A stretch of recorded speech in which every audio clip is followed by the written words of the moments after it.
Magandang araw po sa inyo, Sir Blair. Ganoon na rin po sa inyong mga giliw na taga-subaybay at taga-suporta. Nais ko pong ibahagi sa inyo ang kwento naming magkaibigan. Itago niyo na lamang po ako sa pangalang Migs, habang ang kaibigan ko naman pong binabae ay Violet. Nangyari po ito nang minsang magbakasyon kami sa isang lugar sa Surigao. Ngunit hindi ko po aakalain na ang magiging pahinga sana naming magkaibigan ay siya pa palang magiging bangungot na kailanman ay hindi namin makakalimutan. At ito po ang aming kwento. Yan, sige. Magkulit ka na naman. Ilabas-labas mo na naman yung wallet mo. Sinasabi ko sa'yo, Violet, mamaya iiyak ka kapag biglang may humablot sa'yo niyan. Baby Migs, hindi ko naman nilalabas-labas ng wallet ko, no? Hinahanap ko kasi yung makeup pouch ko. Magre-retouch kasi ako, no? I see my face kanina sa mirror nung sinakyan natin. And I see, I'm so haggard na Haggard. Sobrang arte mo naman magsalita, Bereto. Excuse me, Violet hindi Vereto. Kung sa work natin pwede mo akong tawagin ganyan, pero since wala tayo sa work, only Violet, okay? Oo na, Violeta. Ay, sorry, Violet pala. Kau talaga pang asar ka. Alam mo kung di lang kita kababata, nako malamang nagpalit na kayo ng mukha ng sapatos ko, Ay, wag naman. Sayang ang kapugian ko kung ipapalit mo lang sa sapatos. Bahala ka. Mawawalan ka ng poging best friend, ikaw rin. Ewan ko sa'yo. Ay nako, tara na nga. Saan ba talaga yung exact address niyang pagbabakasyonan natin, ha? Look, puro water ang nakikita ko. Saan tayo sasakay? Ewan ko sa'yo, Violet. Napaka-arte mo. Sa trabaho, kanya-kanya tayo ng buhat ng mga bakal, tapos dito, water? Ewan ko sa'yo. So what? Ay nako, masisira talaga ang beauty ko kapag ikaw ang kasama ko. Napaka-killjoy mo kasi. Umayos ka na nga lang dyan. Baka itulak pa kita sa tubig Makikilljoy ka talaga. Maghintay na lang tayo ng bangkero. May darating naman panigurado. Okay po, fine. Sumilong na muna kasi yung skin ko nasusunog na sa sun Sa sandagukan na kaya kita. Sa trabaho walang sinusilong Tapos dito hanap ka na masisilungan. Aba, sumubra naman yata yung kaartehan mong baklita ka. FYI syempre work yun, no? Need ko ng money. Kaya tiis ganda talaga ang babae na to, no? Babae Ewan ko sa'yo. Mag-jacket ka na lang. Ay teka, may jacket pala ako dito. O ito, gamitin mo na muna yan para hindi masira yung skin mo. Aray, makadiin naman to. Halatang napipilitan ka. Pero thank you very very much, Baby Migs. You're so caring talaga. Huwag mo nang dagdagan ng baby ang pangalan ko. Pumapangit Ewan ko sa'yo. Oh, ayun na pala May bangkero na. O paano? Tara na, Violeta. Ano pa ba? Di Gora na Diez. Hindi ko maintindihan ang pakiramdam ko ng panahong yon. Lalo na ang mga tingin na ibinabato sa amin ng mga tao sa bangka. Ngunit kahit na ganon, ay tumuloy pa rin kami dahil higang-higa na ako at gusto ko na rin magpahinga. Manong, alam niyo po ba yung address na to? Sabi kasi ng mga napagtanungan namin, sa kabila pa raw yun. Baka pwede niyo po kaming ihatid. Oo naman. Sa kabilang isla lang yan. Pero medyo matatagalan tayo kasi medyo malayo yan Ganun po ba? Magkano naman po ang pamasahe papunta doon? At saka mga ilang oras po ang biyahe? Mga 2 oras andun na tayo. Kung tungkol naman sa pamasahe, huwag niyo nang isipin yon. Libreng sakay na lang. Wow, bongga! Yun naman pala, Migs Free lang. Makakatipid pa tayo. Manong, parang grabe naman po yung walang bayad. Magbibigay na lang po kami. Hindi naman po kami abusadong tao eh. Ah, teka Manong. Siya lang po ang magbabayad. Total free naman, di ba? Eh siya ang may gusto niyan eh. Eh di siya na lang ang magbayad. Hoy, Violeta, ang kapal naman ng mukha mo. Mas makapal pa sa makeup mo yan ah. Eh gipit ako no. Siyempre, kapag may free, tatanggapin ko na. Sayang. Hanep, ibang klase ka talaga. Wala akong masabi sa'yo. Huwag na kayo magtalo. Di nyo na talaga kailangan magbayad. Libreng sakay na lang. Sigurado ho ba kayo, Manong? Eh baka inaakala nyo po na wala po kaming pambayad. Eh huwag po kayo mag-alala. Meron po kaming pera dito kahit papano. Hindi na. Regalo ko na lang sa inyo. Kaya sige na, sumakay na kayo. Dati ko nang ginagawa tong panglibreng sakay na to. Kaya sige na, tanggapin nyo na lang yung alok ko. Ano ka ba? Sunggaban na natin. Walang mababawas sa pagkatao mo kung tatanggap ka ng free. O siya, mauuna na akong sumakay ha. Inalalayan ni Manong ang kaibigan ko habang ako naman ay nagdadalawang isip pa rin dahil maliban sa mga tingin niya, may isang kakaibang bagay pa akong napansin sa kanya. Walang tigil kasi ang paglabas-masok ng dila niya sa tuwing nagsasalita ito habang nakatingin sa amin. Ngunit inisip ko na lamang na baka may karamdaman siya. Kaya naman, sumunod na rin akong sumakay. At hindi naman nagtagal ay nagsagwan na si Manong Bangkero. Wow! Ang bongga-bongga talaga! So beautiful ng view. Parang ako lang.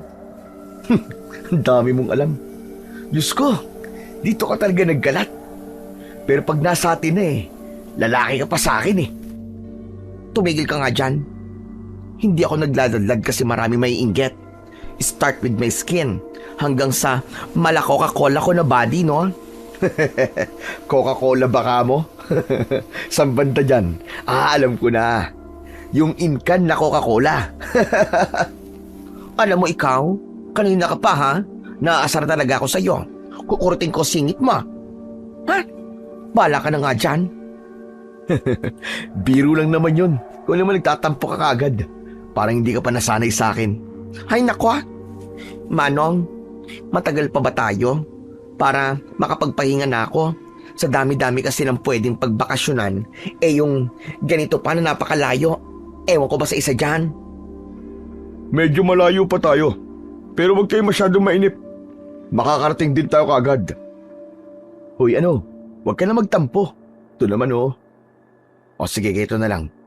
Gusto mo ba ng makakain? Para naman habang di pa tayo nakakarating hindi ka mainip. Meron akong mga dalang pagkain in case na magutom tayo. Tapos nasa biyahe pa. Ano bang meron ka dyan? Teka, sandali lang, titignan ko. Kinalkal ko ang bag ko. Matapos nun, kinuha ko ang isang malaking chichirya at iniabot ko yon sa kanya. Wow ha? Saktong-sakto, favorite ko to. Alam ko. Kaya nga bago tayo umalis, hinanda ko lamang yan. Ay nako, buti na lang talaga. O sige. I forgiveness you na. Di ba I forgive you yun? Yun na nga gusto kong sabihin Walang basagan ng trip. Basta may forgive, ayos na yon. Sabi mo Teka, siya nga pala Manong. Totoo palang malayo, no? Pero Manong, may makina naman itong bangka mo. Bakit di mo paganahin para mapabilis tayo? Hindi na gumagana yan. Kaya nga ako nagbibigay ng libreng sakay Kasi, mas mapapatagal talaga kapag sa akin sila sumakay. Ay, ganun ba yon? Buti na lang pala, may bubong tong bangka mo, Manong. At least, di ba, hindi may initan yung mga pasahero. Sinadya ko yan. Para naman kahit sa huling araw nila, makakapag-relax sila. Po, ano pong ibig niyo sabihin? Ang ibig ko sabihin makakapag-relax sila. Kasi minsan lang nila ako masakyan. Kapag kasi pabalik na sila sa kabila, ibang bangkero na masasakyan nyo. Grabe ka, Manong, ha? Pinakaba mo ko doon? Natakot ako bigla doon, ha? Akala ko kung anong ibig nyo sabing mga huling araw na, eh. Nako, ayoko pang mategi bells, no? Gusto ko pang kumain ng maraming kanin. Ikaw lang ba? Kahit nga ako eh. Muntik ko lang sabing, ibalik nyo na lang kami. Grabe ka, Manong, ha? Seryoso ng mukha nyo ron, ha? Pero, marunong pala kayong magbiro. Nginitian lang kami nung bangkero. Natahimik naman kami nun. At sa haba ng aming binangka, ay sa wakas, ay nakarating na kami. Ngunit napansin ko ang kaibahan ng nasa litrato. Tahimik dun at walang tao. Maya-maya pa, nang sumigaw ang bangkero, ay nagsilabasan ang mga tao. Ngumiti ang mga ito sa amin. Ngunit ang mga mata nila ay di nagtutugma sa kanilang mga ngiti. Maligayang pagdating sa aming isla. Sundan niyo ako at ituturo ko sa inyo ang magiging pahingahan niyo. Sandali lang po. Tama po ba tong isla na napuntahan namin? Parang ibang-iba po dito sa litrato eh. Yun ba? Matagal na kasi ang litrato na yan. Dahil naging madalang ang turista, hindi na namin napaayos. Ganun ho ba? O siya, sige po. Saan po ba kami pwedeng magpahinga? Sundan niyo lang ako at ihatid ko kayo sa inyong matutuluyan. Ano ba ang gusto niyo? Iisang kwarto pero dalawang kama? O tig-isa kayo ng kwarto? Hindi po ba? Tumawag po ako sa cellphone nyo. Nagpa-reserve po ako ng iisang room para po sa aming dalawa. Ganun ba? Pasensya na at nakalimutan ko. Matanda na kasi ako. O sige, tayo na. Sumunod kayo sa akin. Pagtapos sabihin yon ng matanda, ay naglakad na siya. Sumunod naman kami sa kanya. Nagtataka naman ako sa bawat tingin ng mga tao sa amin na para bang takam na hindi mo maipaliwanag. Grabe naman ang mga tao dito, ha? Hindi ko bet ang presence nila, ha? Ang bigat. Hindi ko carry yung ganitong paligid, Migs. Ayos lang yan, ano ka ba? Siguro ganyan lang talaga sila. Bago tayo sa paningin nila eh. Mga dayo tayo eh. Ay nako, ewan ko, ha? Ngayon lang talaga ako nakakita ng ganito, ha? Kapag namamasyal naman kami, friendly lahat ng mga tao. Kasi dito, naku, napakakaiba. Para silang nanlalamon sa tingin. Huwag ka na lang mag-inarte. Okay na to. At least, makakapagpahinga naman tayo ng 2 linggo nang walang gugulo sa katahimikan natin. Walang hihingi ng pera at wala tayong iisipin bayarin. Magre-relax lang tayo dito. Okay, sige na nga. Sabi mo eh. Huwag mo na lang kasi silang tignan at pansinin. Kahit naman ayoko silang pansinin eh. Grabe ang mga tingin nila. Heto na ang magiging pahingahan ninyo. Sana ay maging komportable kayo. Ipapatid ko na lang dito ang mga makakain nyo. O ano? May gusto ba kayong ipaluto? Lolo, since nakakasawa po yung puro kanilang baboy, gusto ko muna ng seafood. Available po ba? Aba, oo naman. Ikaw, iyo. Seafoods na lang din po. Tapos kanin. O sige. Hintayin nyo na lang dito. Ipapatid ko na lang. Thank you po. Ano po pala ang pwede naming itawag sa inyo? Kabantog na lang ang itawag nyo sa akin. Oo nga pala. Mauna na ako. At baka magutom pa kayo sa kakahintay. Sige po. Salamat po, Kabantog. Nang umalis siya, ay nag-ikot-ikot ako sa tutuluyan namin ng 2 linggo. Luma na yon, pero maganda pa rin naman. Ngunit hindi pa rin naaalis sa pakiramdam ko ang sobrang bigat na presensya. Hoy, Be, Migs, ano ba nangyayari sa'yo? Kanina ako yung balisa. Kasi surrounded tayo ng mga kakaibang tao. Pero ngayon ikaw naman. Pero ang kakaiba nga lang, tulala ka. Hindi ko din alam eh. Sabi ko sa'yo kanina, huwag nang pansinin. Pero ako naman itong hindi mapalagay. Grabe naman kasi itong nararamdaman ko. Sobrang bigat. Pareho lang tayo, no? Wala akong oras magpa-stress, ha? Ang tanging want ko lang is mag-relax. Kasi pag uwi natin dun sa atin, nako, umpisa na naman ang pagbubuhat ng mabibigat. Nagmumukha tuloy akong baklang kalabaw. Ang laki-laki ng katawan ko tapos ang lambot kumilos. Ayos lang yan. Sexy ka pa rin naman sa mata ko eh. Ay sus! Gusto mo lang makabawi sa ginawa mo kanina eh. Akala ko ba, inkan na Coca-Cola ako? Ito naman, di pa rin makamove on. Biro nga lang yun, di ba? Alam mo namang pinaka-best friend kita sa lahat eh.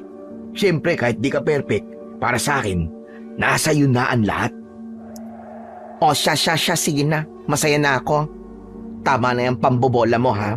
Ay nako, lumalaki ang ulo ko. Baka sumabog to, sige ka. O sige, wag muna tayo magbiruan ngayon. Teka, may tatanong pala ako sa'yo. Anong naramdaman mo dun sa bangkero? At saka, ano napansin mo sa kanya? Ewan? Alam mo yung pakiramdam na hindi ko ma-explain? Feeling ko kanina. Alam mo yon, yung para bang type niya ako? Habang kasi tumitingin siya sa akin, labas ng labas ang dila niya. Sira ulo. Hindi ka type nun. Parang may sakit siya na hindi mo maintindihan eh. Ay nako, ano ba yan? Akala ko pa naman type niya ako. Sayang. Matanda na siya kung titignan pero gwapo pa rin siya, B. Feeling ko nga, mas gusto ko na ngayon ng mga mature looking mans eh. Grabe ka talaga. Nung nakaraan yung gusto mo, medyo mas bata sa'yo. Tapos ngayon gusto mo naman mature na. Wow naman, ang bilis ng magbago ng isip mo, Teng. Ganun talaga kapag pretty-licious. Grabe, sumobra naman yata ang harot mo ngayon. Ngayon ka lang nagaganyan. Baka sa 2 weeks na magkasama tayo dito eh. Maawa na ako sa pamamaraan ng pagsasalita mo eh. Aba? Oo nga no? Parang ang sagwa sigurong pakinggan kapag dilagyan mo ng tono ng pambacklash yung pananalita mo. Kahit ako yan nga din iniisip ko eh. Ang sagwa ko nga sigurong pakinggan nun. Pero wait, Migs. Huwag ka magpakabakla ha. Kasi okay na yan. At least, I have a man friend. Kapag nasa kapahamakan ako ililigtas at ipagtatanggol mo ko. Mala ano ba? Yung parang Juliet and Romeo. Pwede yun. Ikaw si Juliet Escobeta. Tapos, ako naman si Romeo. Natatawanan ka kapag nahihirapan ka. Hay nako. Alam mo? Eto ang 5. Tapos labas ka doon, bili ka ng kausap. Yung kaya dalhin yung mga biro mo. Ewan ko sa'yo. Eto naman. Kesa naman puro negative na naiisip natin, no? Ang bigat na nga ng paligid tapos nakasimangot pa tayo. Baka magmukha tayong aswang yan. Nako ha, kung aswang tayo, ako ang magandang aswang. Kapag may nakakita sa akin, baka hindi sila tatakbo. Baka lumapit pa sila at tuluyang magpalapa. Ano magpapalapa? Baka lalapit sila sa'yo, tapos sasapakin ka nila. Ay naku, ito talaga. Ayaw na nga kitang kausap. You're so nakakainis na talaga. Grabe talaga to. Joke lang, to naman di nang sanay. Alam mo, Migs, siguro gutom ka na. At ako, ang nakikita mong libangan. Hindi ka rin ganyan kapag nasa trabaho tayo Siyempre, ganyan talaga. Kapag nakakalabas ka, dapat inilalabas din yung mga second side. Alangan namang ikaw lang, di ba? Ang unfair naman yata nun. Ano yung ikaw lang masaya? Pero grabe yung mga jokes mo ha. Nakakapanakit ng heart and bones. Diyos ko, ewan ko sa'yo. Ginawa mo namang kutsilyo yung mga sinasabi ko. Pambihira ka. Bago pa man siya makapagsalita uli, ay dumating na ang mga tagahatid ng pagkain. Isa sa kanila ay batang patpatin. Hindi tulad sa iba. Ibang presensya ang meron sa bata. Ngunit hindi man lang niya ako tinignan sa mga mata. Paglapag nila ng pagkain sa lamesa, ay payuko silang lumabas. Grabe naman dito. Pati bata pinagtatrabaho. Grabe na talaga ang panahon ngayon, no? Pabata na ng pabata yung mga naghahanap buhay para sa pamilya. Yes, ganyan talaga. At wala na tayong magagawa dyan. Yes, I know na nakakaawa sila. But, hindi naman natin sila mapipigilan eh. Kasi, baka malaki lang talaga ang pangangailangan nila. So tayo, we just need na lang na maawa at pagbasdan sila sa malayo. Ganun na lang ang magagawa natin. Eh yung bata nagtatrabaho. Eh yung mga magulang anong ginagawa? Sa bagay, hindi na rin iba sa akin yan. Kaya nga ako napadpad sa trabaho yun eh. Kasi bata pa lang tayo. Sumasabak na tayo sa mabibigat na trabaho. Habang ang mga magulang natin, kung hindi pa sarap sa buhay, nagsusugal. O di kaya naman mga lasinggero. Truth ka dyan, friend. Tapos, sila pa'y may ganang magalit kapag kulang ang binibigay sa kanila. Ang lala nilang tao, nanganganak para maging source of income nila. Kaya nga minsan, nakakaingit magkaroon ng hekting pamilya. May tatay na naghahanap buhay, tapos yung may nanay na nag-aasikaso. Alam ba ang pakiramdam nun? Nako, kaya nga tayo naging mag-best friend, diba? Dahil pareho tayo ng sitwasyon sa pamilya natin. Buti nga, pumayag ka na iwan mga tulad nila. Kung hindi, baka hanggang ngayon, nakatali pa rin tayo sa mga kadena na sila ang may gawa. Buti nga nakuha ko pa ang kapatid ko At hindi na tulad sa akin, nakakapag-aral siya. Sana nga makapagtapos siya para hindi masayang ang pagod ko. Masipag yung kapatid mo, friend. Sure ako soon magiging successful niyan. At alam kong hindi niya sasayangin ang mga pagod mo. Magtiwala ka lang sa kanya. Okay? Sana nga, Violet. Huwag na nga nating isipin yan. Masyado na ako namumroblema Nandito nga tayo, di ba? Para makapagpahinga at makapag-relax.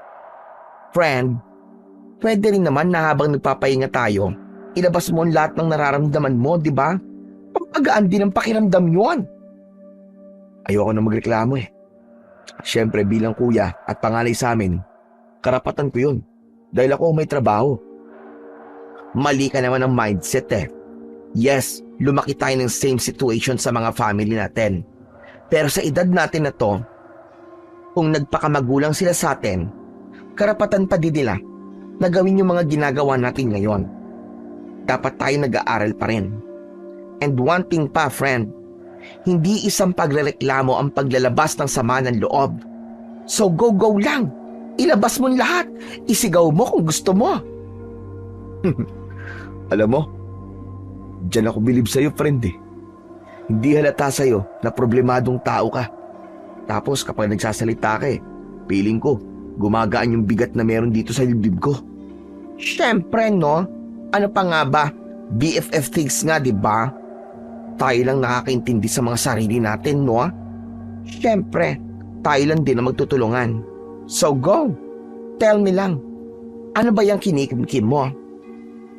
Wala lang. Tulad ng dati, family problem lang.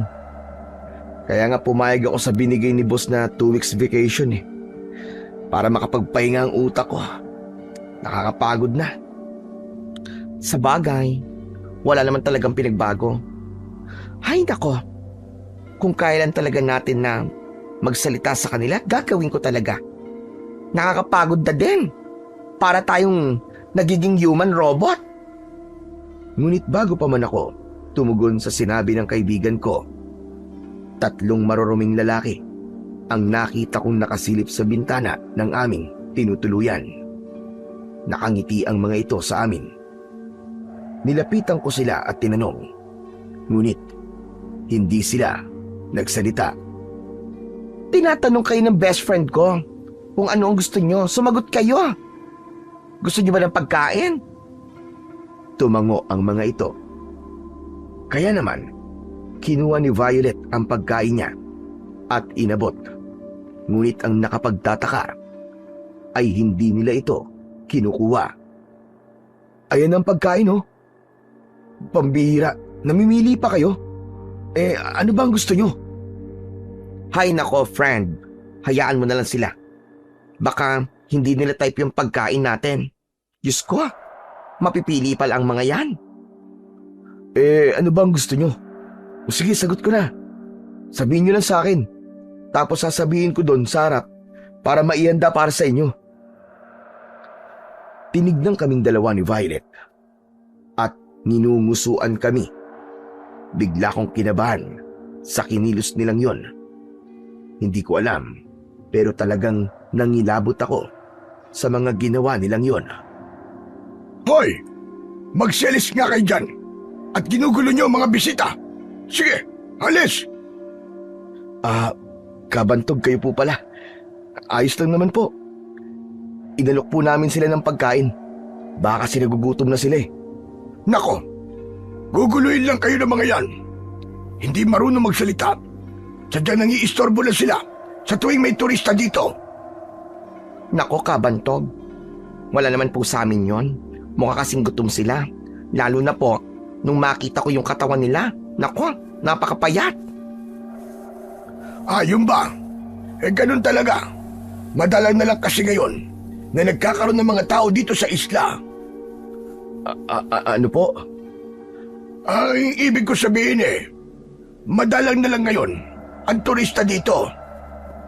Hindi kasi sila kumakain ng mga binibigay namin. At talaga naman na napakapihikan nila sa pagkain. Wow ha? Daig pa tayo, Migs. Kami nga kapag nasa trabaho, kahit tubig at asin lang, ayos na eh. Para pala silang mga rich ha? Akala siguro nila, ganun lang kadali ang buhay. Dito sa amin, pag may mga taon dumarating, ay nagiging parte ng aming isla at kasiyahan. At napapadali ang mga buhay nila. O siya, aalis na ako. Nakita ko lang talaga yung mga yon at sinaway ko lang. Hindi ko alam, Sir Blair. Pero nung mga panahong yon, alam ko nang may kakaiba sa mga sinasabi ng matanda at sa mga tao doon. Pero pinili ko pa rin hindi pansinin yon. Tara na friend, kumain na tayo. Isara mo na lang yung bintana. Ang weird ng mga tao dito, no? Tsaka yung last na sinabi ng matanda, narinig mo ba yon? Ewan ko, bigla na lang tumindig yung mga balahibo ko. Oo nga eh. May kakaiba talaga. Kahit yung pamamaraan niya ng pagsasalita. Parang pakiramdam ko eh. Lahat may ibig sabihin. Tumpak ka dyan, Bes. Hay nako, imbis yata na makapag-relax tayo sa lugar na to, mas lalo pa tayo mai-stress. Kumain na lang tayo. Hayaan mo na lang muna yun. Basta mamaya, ilak mo yung mga bintana ng kubo. Pati yung pinto. Sa itsura ng tatlo kanina, pakiramdam ko, wala silang gagawing mabuti. Ba't ako? Ikaw na. Ikaw yung boy sa ating dalawa eh. So ikaw ang gagawa ng mga yan. O siya, tara na, kumain na tayo para makapagpahinga na rin. Tahimik kaming kumain ng kaibigan ko. Pagkatapos nun, ay ipinakuha na namin ang mga pinagkainan namin. Padilim na rin ang mga oras na yon. Kaya nagdesisyon akong mag-half bath muna. Habang nasa sira ko ng kubong yon at naliligo, bigla na lang may bumagsak na kung ano galing sa bintana. Kaya agad akong nagbanlaw para maalis ang sabon sa aking mata. Nakakakaba mga nangyayari dito. Sa daming babagsakan. Dito pa talaga sa loob ng CR. Hoy, friend, ano nangyari sa'yo dyan? At salita ka ng salita, may kausap ka ba? Kasi to, tignan mo. Sa loob ng banyo bumagsak. Nasaan ba? Oh my gosh, ano yan? Patay na uwak ba yan? Oo yata. Tignan mo nga. Ay, oo nga. Uwak nga yan. Nako, kinakabahan naman ako dyan. Bakit? Ano bang meron? Diba sa probinsya natin, sabi nila, kapag may ibong itim na bumagsak or namatay, ang ibig sabihin lang daw nun, may isa or mahigit pa ang matatapos ang buhay. Diyos ko, naalala mo pa ba yung kwento sa atin ni Lolo Goryong? Yun ba yung kinikwento niya sa atin? Tungkol sa mga sinaunang aswang, yun ba? Yes, yun na nga. Kahit na anong klaseng ibon or hayop daw, ang biglang namatay o bumagsak. Eh yun nga, tulad ng sinabi ko, may matitigok. Baka naman nagkataon lang yun. Sandali nga lang, magbibihis lang ako. Tapos itatapon ko to sa labas. Binitiwan ko muna ang patay na ibon sa mesa. Nagbihis ako. Matapos nun, agad kong dinampot ang ibon at lumabas. At matapos kong maitapon ang ibon sa malapit na basurahan, may mga tao kong naririnig na nag-uusap. Lumapit ako dahil sa kuryosidad. Pakilusin mo ng normal yung grupo mo, William. At baka makahala tayo mga tao. Gagawin ko po ang lahat. Siguro sasabihin ko na wag muna silang lalabas para hindi malaman ng mga tao kung ano talaga tayo. Minsan lang magkaroon ng mga taong maloloko dito sa isla. At ibinenta ng mura sa atin ang mga baboy. Kaya dapat, hindi tayo mabuking. Opo, Kabantog. Sisiguraduhin ko rin na hindi sila makakatakas sa isla. Hindi tayo pwedeng magkamali sa pagkakataong ito. Masasayang ang mga pinaghirapan natin. Siguraduhin mo, dahil ngayon na lang tayo makakatikim ng sariwang laman at dugo ulit ng baboy. Nanlaki ang mga mata ko. Sa narinig kong yun, aalis na sana ako nang bigla akong makita ng bata kanina at nakatingin sa akin ito. Inilagay niya sa tapat ng labi niya ang kanyang hintuturong daliri. Dahil sa senyas na yon, ay hindi ako gumalaw sa pwestong kinaroroonan ko. Oh, Gogo! Bakit nandyan ka? Hinihintay ko po si tatay. Puntahan mo na ang anak mo, William. Samahan mo na siya. Alam mong hindi makakatulog yan nang wala ka sa tabi niya. Sige na. Sige po, Kabantog. Mauna na po kami. Tara na, Gugo. Mauna na tayo. Bukas na lang uli. Hindi ako makapaniwala sa narinig kong yon. Kaya naman, nagmamadali akong bumalik sa aming tinutuluyan. Oh, friend! Ano nangyari sa iyo? Bakit parang putlang-putla ka yata? Para kang uminom ng sukang puro. Friend, nanganganib tayo dito. Kailangan na natin makaalis kagad. Ano bang pinagsasasabi mo? Basta, kailangan na natin makaalis kagad dito. Abay, bakit nga? Ay nako, bahala ka nga dyan. Ako, Migsa, pagod na ako. Gusto ko na magpahinga. Kung ano man yung kinatataranta mo, ipagbabukas mo na yan. Dahil kanina ko pa talaga gusto magpahinga. Ano ka ba? Totoo ang sinasabi ko. Kailangan na natin umalis dito. Dahil sigurado ako sa narinig ko. Hindi sila mga tao, friend. Kaya pala iba yung pakiramdam ko kanina pa. Ang ano nga? Kanina pa ako tanong ng tanong, no? Puro ka naman ganyan eh. Hindi pa ako diretsahin. Ang sabi ng taong nagatid sa atin dito, hindi niya daw tayo hahayaang makaalis. Tapos narinig ko pinag-uusapan nila. Madalang daw kasi silang makatikim ng sariwang dugo. Sa tingin ko, mga aswang sila, Violet. Ano ka mo? Totoo ba yan? Migsa, wag mo akong pinagbibibiro ng ganyan. Hindi yan kaya ng beauty ko. Ngayon ka pa ba magkagaganyan? Hindi ako nagbibiro. Totoo ang sinasabi ko sa'yo. Ay nako, bahala ka dyan. Sa tingin ko, mali ang narinig mo. Basta ako, matutulog na ako. Good night. Diyos ko naman. Paano ko ba ito ipapaliwanag sa'yo? Itulog mo na lang yan, friend. Baka pagod lang yan galing sa biyahe. Wala na nga akong nagawa ng gabing yon. Hindi na rin ako nakatulog ng maayos. Kaya naman, umupo ako sa kama ko at maglilipat sana ng gamit. Ngunit nakarinig ako ng mahinang pagkatok. Sino yan? Hindi ko bubuksan ang pinto hanggat hindi ka nagsasalita. Ako po ito. Bata? Opo. Gusto ko po sana kayong makausap. Bakit? At para saan? Buksan niyo po muna ang pinto bago po may makakita sa akin dito. Binuksan ko ang pinto nang sabihin niya yon. At diretso naman siya sa pagpasok at sabay upo sa isang upuan na nasa tabi ng lamesa. Ako po si Gugo. Ampon po ko ni William. yung taga-atid ng mga tao dito sa isla. Alam ko po, narinig niyo na po ang lahat kanina. Ano bang klaseng mga tao kayo? Hindi po sila mga tao. Mga aswang na abwak po sila. Anak ng putya. Kaya ba ganun na lang yung mga sinasabi nila? Ang ibig sabihin lang ba, hindi ako nagkakamali. Kami ng kaibigan ko ang magiging pagkain nila. Hindi ko kasi ganun narinig eh. Opo, iaalay po nila kayo sa demonyo para buhayin po ang asawa ni Lolo Bantugan. Bakit sinasabi mo to sa akin? Dahil ayoko pong makompleto po ang ritual. Dahil kapag natapos po ang ritual at nakainan nila kayo, isusunod po nila ako. Ha? Bakit? Paano ikaw yung isusunod nila? Nasabi ko na po sa inyo kanina, ampon lang po ako ni William. At pinalaki nila ako dahil sa darating na oras, magagamit na nila ang pagiging sariwa ng dugo ko. Eh, anong gagawin namin ngayon? Mamaya pong gabi, magiging abala sila sa paghahanda ng gagamitin para sa ritual.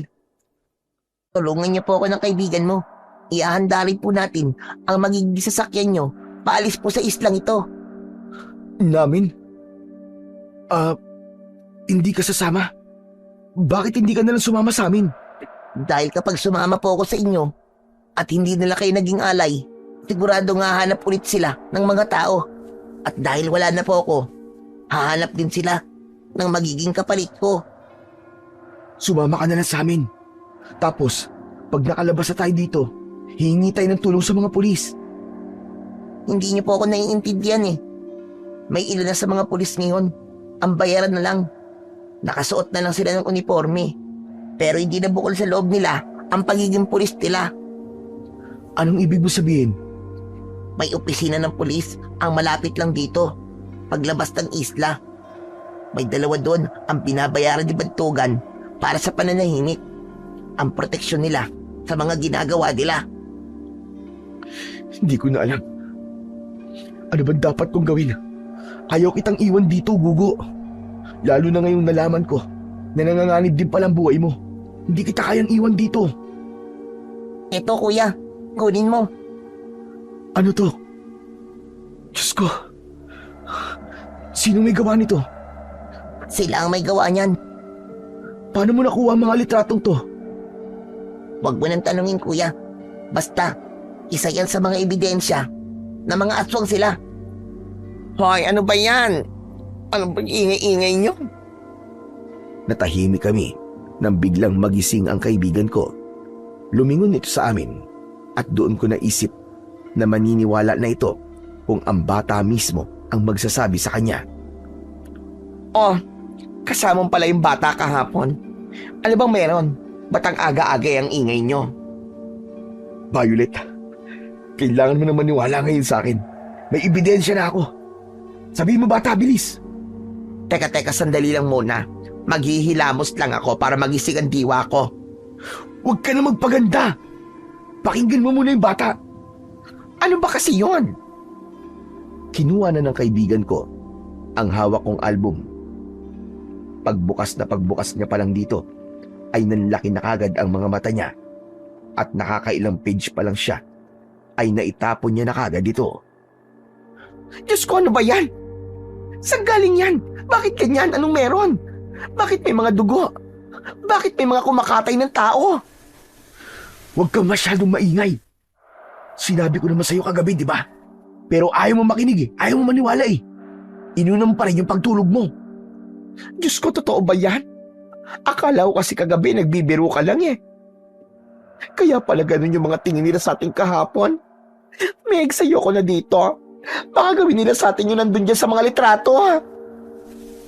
Hindi po malayong gagawin nila sa inyo yun.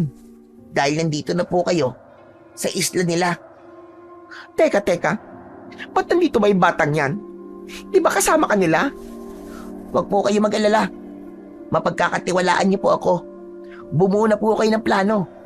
At mamaya niyo na lang po sabihin sa akin. Nagliliwanag na po kasi. Kailangan ko na pong bumalik kung saan po ako pinagtatrabaho.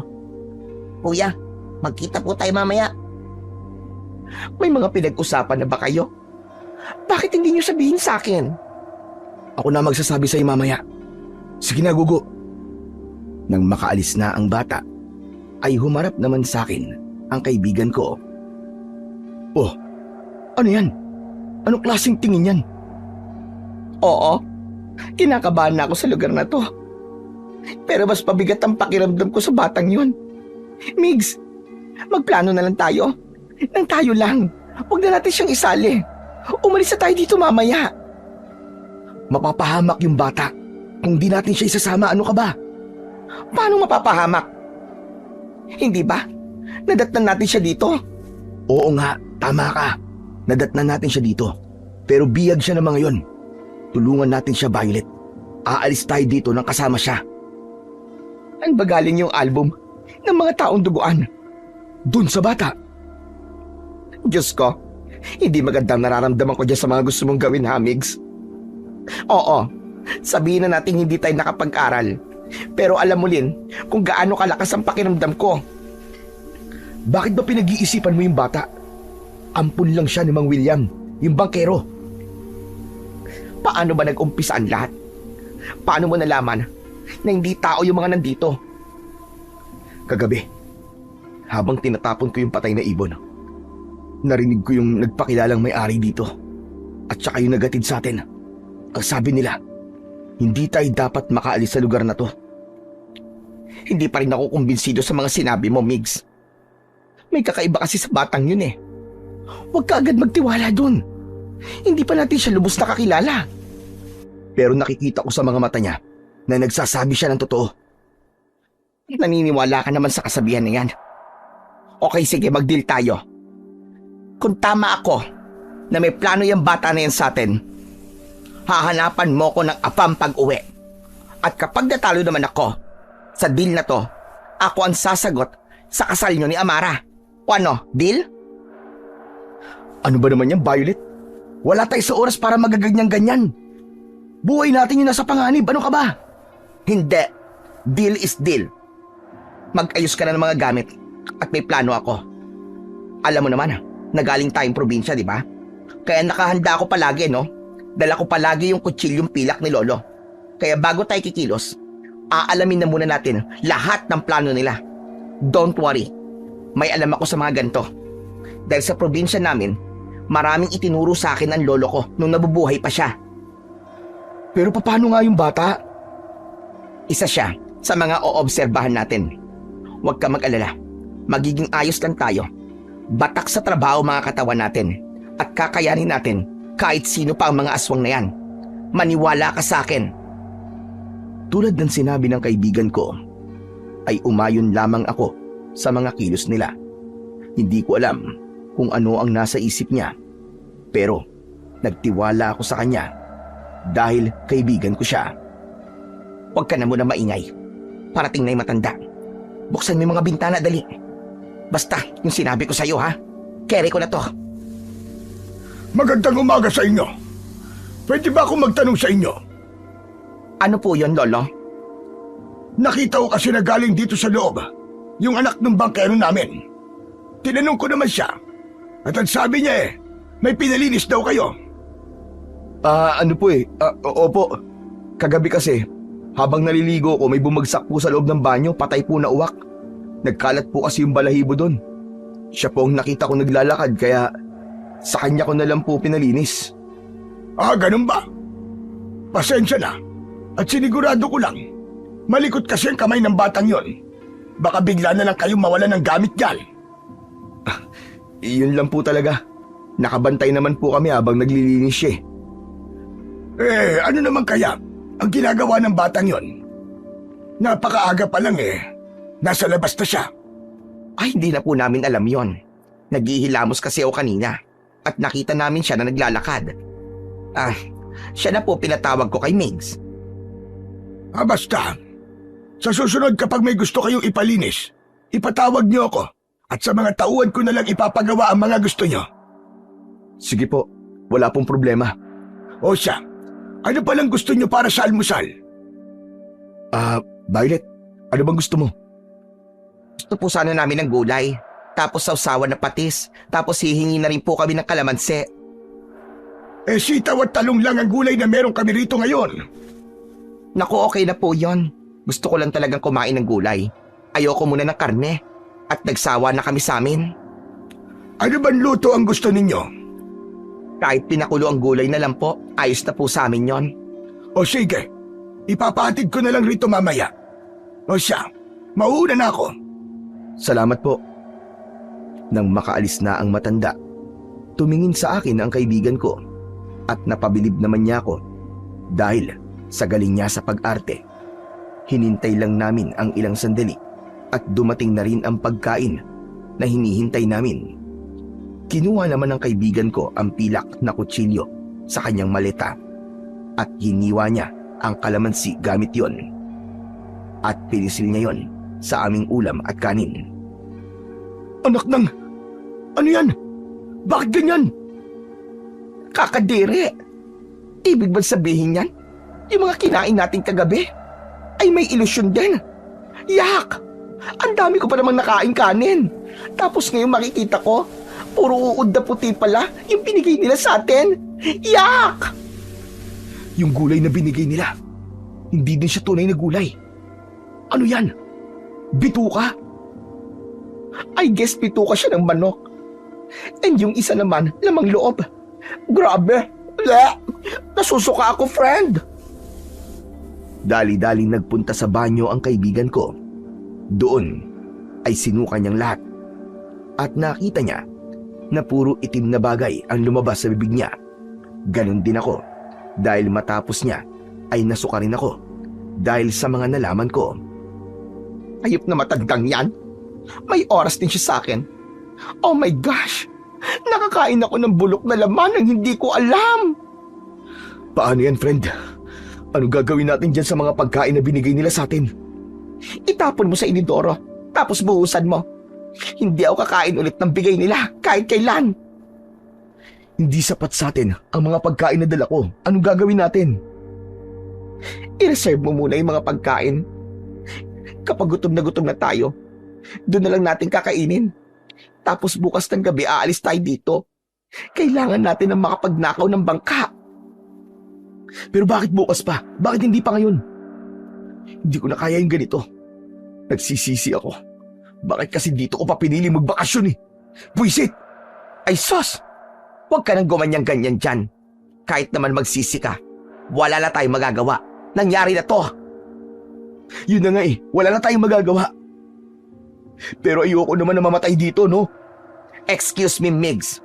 Kahit ako, ayoko ring mamatay dito. Kaya mag-isip tayo ng magandang paraan. Wala naman silang magagawa sa mga tulad nating marami pang pangarap sa buhay, ano? Gusto ko pang magka-boylet ng AFAM. Natanggap ako kung sino ako. Anak ng putya. Bakit ba kasi nasisingit po pa yung mga paganyan-ganyan mo eh? Hindi naman makakatulong yan sa pag-iisip eh. Para ka nanluloko na eh. Palibasa may girlfriend ka, kaya hindi mo alam ang pakiramdam ng nangangarap. Kung sa'yo, hindi nakakatulong yung ganito, pues sa akin, nakakatulong ng bonggang-bongga. O siya, sige na. Anong gagawin natin? Wait, sandali lang, manahimik ka muna. Hindi makapag-isip ang brain cells ko kasi ang ingay-ingay mo. Kumalma ka at huwag kang mataranta. Eh sino bang hindi matataranta sa sitwasyon natin ngayon? Kapag kasi pinairan mo yan, hindi ka makakapag-isip ng maayos. Ano ka ba? Kalalaki mong tao eh. Napakamatatakutin mo. Ewan ko sa'yo. Sino bang di matataranta sa ganyan? Wala pa tayong 2 araw dito. Ganyan na kagad yun nangyayari. Aba, huwag kang gaganyan-ganyan sa akin. Dahil hindi naman akong pumili ng lugar na to. Eh hindi ko naman alam eh. Na ganito pala sa lugar na to eh. Tama na. Kung magiging ganito tayo hanggang mamaya, I'm sure hindi tayo makakapag-isip ng paraan para makalaya sa lugar na to. Oh, heto. Ikaw ang humawak nito. Lalaking lalaki ka and I know na mas malakas ka sa akin. Magiging backup mo lang ako kung sakaling magkaroon ng problema. Hindi, Violet. Dapat ikaw ang humawak nito. Dahil ikaw ang may alam nito at hindi ako. Okay, sige. Basta walang sisihan kapag napahamak tayo. Dahil hindi mo tinanggap to. Okay, iba na ang plano. Mamayang gabi natin susubukan tumakas. Eh, ano bang plano mo? Basta, Huwag mo nang dalhin yung mga mabibigat mong gamit. Tanggalin mo yung ibang laman nun. Tapos, magdala ka lang ng iilang damit. And of course, diyan mo na lang din ilalagay yung damit ko. At huwag mong kakalimutan ang pink bikini ko doon.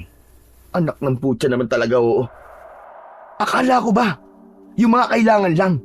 Aba, kailangan ko yun, no? Paano yung mga pagkain? Ako na ang bahalang magdala ng mga yan. Basta yung mga damit, ikaw na ang magbitbit, okay? Habang naghahanda kami sa pag-alis namin sa lugar na yon, may kumatok muli sa pintuan. Ng mga oras na yon, dahil sa mga nakita ko, ay nagdadalawang isip na ako na buksan ang pintuan. Ngunit, nanguna ang kaibigan ko at siya na ang gumawa. Ay, hello! Bakit ka nandito? Gusto ko sana kayong imbitahan mamayang gabi. Maghahanda kasi si Kabandog. Maraming pagkain. Yeah, sure. Pupunta kami ni Migs. Di ba, Migs? Oo. Pupunta kami. Salamat sa pag-imbita. Ba't parang ang kalat yata? Ano nangyari? Paano? May hinahanap kasi kami ng mga gamit namin. Nawawala kasi yung favorite kong panty. Ang iniisip ko, baka hindi ko nadala. Bala ko kasi magtampisaw Super init kasi ng panahon. Ayan tuloy, ang hot ko na. Ganun ba? O siya, asahan namin yung pagdating niyo dun ha. Yeah, sure. Thanks. O siya, aalis na ako. Baka kasi may mga pasahero papunta rito para makalibreng sakay din sila. Sige po. Salamat po, Mang William. Alam mo, Migs, sayang siya, no? Ano? Paano sayang? Ang gwapo sana niya, no? Ang macho pa. Kaso aswang Baliw ka talaga. Pati aswang pinagdanasaan mo pa. Hoy, FYI, hindi ko siya type, no? Sinabi ko lang naman yung nakikita ko. Sus, dumali ka na naman. Tsaka na yung mga ganyan-ganyan. Ano nang gagawin natin ngayon? Pupunta ba tayo? Oo, pero always think this, okay? Huwag kang kakain ng pagkain nila at huwag kang iinom ng tubig nila. Baka patibong to. Laruin lang natin. Sigurado kung iniisip nila na maluloko nila ang baklang dragon na tulad ko. Pwes, hinding-hindi mangyayari yon. Mabilis lumipas ang mga oras ng mga panahon na sumapit ng muli ang gabi sa amin sa lugar na yon. Lalo pang pinaghandaan ng kaibigan ko ang lahat. Nagbulsa siya ng mga tinidor na nandoon sa tinutuluyan namin at ikinabit na ang patalim sa hita na natatakpan ng kanyang puting dress habang ako ay hindi na tumigil ang pagkabog ng dibdib ko. Oh, ano pang ginagawa mo? Isuot mo na yung bag, Migs. Sa tingin ko, nag-uumpisa na ang pagdiriwang nila. Di ko yata kaya to, friend. Nanginginig sa takot yung katawan ko.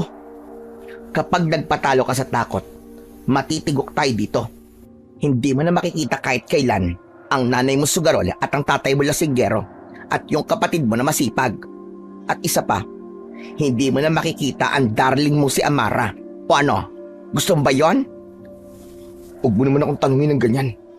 Takot na nga ako Dinadagdagan mo pa. Kaya nga, labanan mo ang takot mo at kumilos na tayo. Una, sige na. Tara na. Okay, let's go. Para makauwi na tayo. At para sa apam ko Sira ulo ka talaga kahit kailan. Alam mo ikaw, kung di mo kayang suportahan bilang kaibigan mo, mag-break na tayo as a best friend. Ito naman biro lang Oo nga pala. Hindi ba sila magtataka kung ganito tayo? Na ano? Na may dala tayong bag. Migs, it's so simple. Ganito lang ang gagawin mo. Kung tatanungin ka nila na bakit dala mo ang bag mo, gumamit ka ng utak. Di sabihin mo, baka mamaya may matirang handa. Di isusupot mo at ilalagay dyan. Mindset ba? Mindset! Kaloka ka. Ang init naman kagad ng ulo nito. Sorry naman. Hindi lang talaga ako makapag-isip ng maayos dahil dito sa kalagayan natin Kasalanan ko kasi ito Hindi kita sinisisi, okay? Kaya wag mong sisihin ang sarili mo.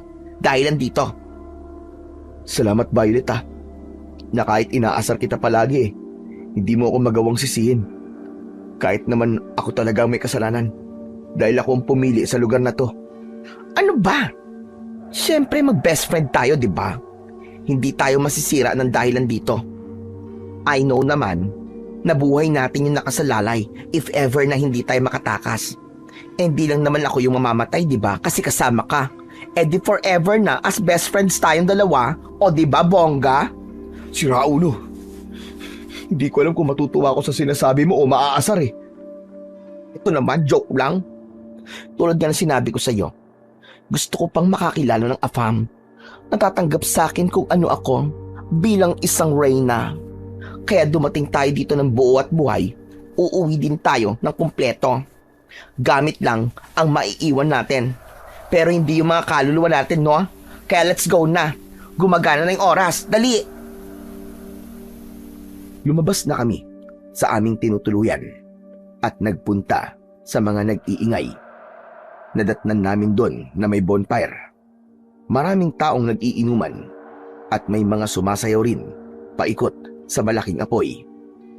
Buti na lang at nakarating kayo. Si William ba nagsabi sa inyo? Opo, nagpunta po siya doon kanina eh. Ang sabi niya po may konting handaan at kasiyahan nga daw po. Oo. Inutusan ko siya kanina. Pero sandali. Bakit may mga suot kayong bag? Dito lang naman kayo pupunta. Kasi baka mamaya po may ipapabalot pong pagkain. Tapos yun, nilalagay na rin namin sa bag. Tapos, doon na lang po namin kakainin. Pwede naman. Nandiyan nyo na lang kainin. Bakit kailangan nyo pandalin doon? Iyon po kasi ang gusto namin May magagawa po ba kayo? Oo nga naman. Wala nga akong magagawa. O siya, sige na. Umupo na kayo. Salamat po, Lolo. Kung hindi nyo mamasamain, pwede ba akong makipagkwentuhan sa inyo? Nakikipagkwentuhan na po kayo sa amin, Lolo. Tama nga naman. Kitang-kita ko sa mukha ng matandang kaharap namin noon ang pagkairita sa ginagawang pambabara ni Violet. Mga binata pa ba kayo? Siya po hindi na, kasi may nobya na po siya. Ako po, dalaga pa, hindi po binata. Kita niyo naman po, nakadress ako, di ba? Oo nga pala. Teka, may anak na ba kayo? Ng nobya mo, iyo? Naku, wala pa po. May respeto po ako sa nobya ko. At kahit kailan po, hindi ko po naisip na pilitin siya na gawin yung mga bagay na ginagawa po ng mas matatanda po sa amin. At ako naman, Granny, wala pa po akong boyfriend kasi mapili ako. Gusto ko yung bigating AFAM. Nakakatuwa naman. At pareho pa pala kayong birhen. Ano naman po, ang nakakatuwa ron kung birhen kami. Yun lang naman ang naiisip ko. Nakakatuwang malaman na ganun. Yun lang po ba talaga? Or may ibig sabihin po yung mga sinasabi po ninyo? Wala. Ano ba kayo? Nako, Granny huwag niyo sabihin type niyo kami. Nako, hindi po tayo talo. Hindi ako mahihilig sa mga gurang. Siya naman, hindi mahilig sa mga matatandang bakla. Huy, ano ka ba? Masyado ka namang assuming. Nakakatuwa talaga kayo. Huwag kayong mag-alala. Hindi rin ako mahilig sa babaeng may lawit. Sadyang tinatanong ko lang. Lo, pagpasensyaan niyo na po ang kaibigan ko Hindi pa po nakakainom yan, pero baliw na po talaga. Sabayan niyo na lang po ang ugali ko. Gusto ko po kasi happy lang palagi. Huwag kayong mag-alala. Natutuwa naman ako at may mga tulad niyo pa palang patatawanin ako. Ano ba kayo? Okay lang po. Basta happy-happy lang. Okay, inom na lang tayo. Cheers mo, Manong! Huy, Violet! Di ba sabi mo huwag iinom o kakain? Ano ba yung ginagawa mo? Manahimik ka dyan. Di ba sabi ko, umarte ka ng normal. Hindi ko naman ito iinumin Basta magtiwala ka lang sa akin. Dahil sa mga sinabi niyang yon, ay sumabay na lang ako. Nang makita namin na iniinom na ng matanda ang alak na nasa baso niya. Nakita ko naman na pasimpleng itinapon ni Violet ang alak niya. Kaya naman, ganun rin ang ginawa ko. Wow ha? Imported po ba tong alak nyo? Oo naman. Dahil dito lang sa amin ang meron yan. Walang ganyan sa iba. Maniwala kayo sa akin. Kaya nga po, kakaiba po ang lasa eh. Hindi po katulad ng mga alak na puti na iniinom namin dun sa amin. Sulitin nyo na yan. Dahil uling pagkakataon nyo na para makainom ng alak na yan. Po? Ano pong sabi nyo? Ang sabi ko, ngayon nyo na lamang maiinom yan. Dahil wala na kaming stock ng ganyan dito. Ah, ganun ho ba? Akala ko po kasi may iba pa po kayong ibig sabihin. Ikaw talaga, wala akong ibig sabihin. Yun lang talaga yung gusto kong sabihin sa inyo. Ramdam ko ng mga panahon na yon na sinasadya na talaga ng kaibigan ko ang pagsasalita ng ganun. Hindi ko naman alam ang mga plano niya. Kaya naman, lahat ng kilos niya ay sinasabayan ko na lang. Mabilis namang natapos ang kasiyahang yon. Pagkatapos, napagpasyahan naming dalawa na magpatuloy na sa hakbang na gusto niyang mangyari. Tulog na ba talaga yung matanda? Sa tingin ko, oo. Tulog na rin yung iba. Nalasing na. Totoo yatang alak yung ininom nila. Teka, ano bang gagawin natin? Hahanap tayo ng bangka. Pero teka, paano si Gugo? Paano yung bata? Hindi naman siguro masama kung iisipin muna natin ang mga sarili natin, di ba? Kapag nagising yung mga yan at naabutan nila tayo, sigurado akong magiging hapunan nila tayo. Pero, mapapahamak siya kapag iniwan natin siya. Ay nako, bahala ka. Sinabi ko naman sa'yo na hindi magandang nararamdaman ko sa batang yon. Kapag nakagulo yan sa plano natin, Migs, hindi mo ako masisisi kung ikaw rin ang sisisihin ko. Subukan lang natin, friend. Bata lang siya eh. Kung sakaling tulad siya ng mga yan, kakayanin naman natin siya. Sana, Migs, tama yung desisyon mo, ha? Sige na, hanapin na natin yung bata. Basta, pinapaalalahanan na kita. May bagay sa sarili ko ng mga oras na yon na ayaw na rin sanang ituloy ang pagtulong sa bata. Pero, hindi ko maalis-alis sa puso ko ang awa dahil iniisip ko na kung ang kapatid ko ang nasa lagay niya ay siguradong gagawin ko rin ang parehong bagay na yon. Ano ba yan? Kanina pa tayo naghahanap, Migs, pero hindi pa rin natin nakikita yung bata. Siguradong sa mga oras na to ay gising na yung matanda at yung mga kasama niya. Ay nako, nasisira na yung foundation ko dahil sa stress, ha? Wait lang naman. Di ko talaga kayang pabayaan yung bata eh. Ay, ewan ko sa'yo. Basta ako, pareho pa rin ang sagot ko. Ayoko pa rin sa batang yan. May something sa kanya eh. Sa pamamaraan niyang tumingin. Tapos, hindi mo ba napansin? Napaka-mature niyang magsalita at mag-isip. Nakikita mo naman siguro, di ba? Bata pa siya. Pero siguro dahil sa matatanda yung mga nakakasama niya, kaya na-adapt niya yung mga bagay na yun. Ay basta, hindi pa rin ako kumbinsido. Eh nasaan na ba yung batang yon? Bakit niyo po ako hinahanap? Ay anak ng nanay mo, Diyos ko naman bata ka. Mapapatay mo ako sa gulat eh. Bakit niyo nga po ako hinahanap? Aalis na tayo dito. O ano, nakahanda na ba yung bangka na sinabi mo? Opo, nakahanda na po. Pero hindi pa rin tayo makakaalis dito dahil gising na lahat ng mga aswang na abuak. Yan ang nga ba sinasabi ko, Migs eh. May pagkakataon na nga tayo kanina. Hindi yung pasinunggaban. Ay nako. Nag-usap na kami ng bata. Ayoko naman na habang tayo ligtas na nakaalis, tapos siya may iwan dito. Hindi kaya ng konsensya ko yun. Tama ang kaibigan mo. Dapat tumalis na lang kayo at hinayaan niyo na ako. Kaya ko naman ng sarili ko eh. Hindi, Gugo. Sasama ka sa amin. Naiintindihan mo ba? Aalis tayong tatlo dito. Hinawakan ko ang kamay ng batang si Gugo. At akma na sanang maglalakad.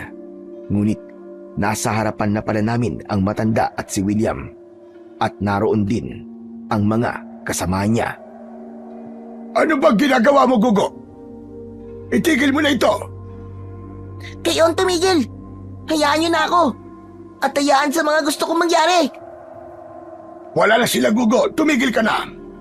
Hindi mo na siya maibabalik. Pakiusap. Huwag mo nang dagdagan pa ang mga kahayupang ginawa mo noon. Teka, anong ibig nila sabihin? Huwag kang makinig sa kanila. Nililin lang ka lamang nila. Hayaan niyo na kaming makalis. Pakiusap. Mali ang ginagawa niyo, binata. Isang malaking pagkakamali. Ano ba, Granny? Alam na namin ang tungkol sa inyo. Huwag na kayong umarting parang totoo kayong concerned sa amin. Hindi niyo naiintindihan. Mali ang pinipili ninyong kampiyan. Hindi niyo kami manloloko. Ikaw, Mang William. Hindi ba? Kaya libre niyo na kaming pinasakay.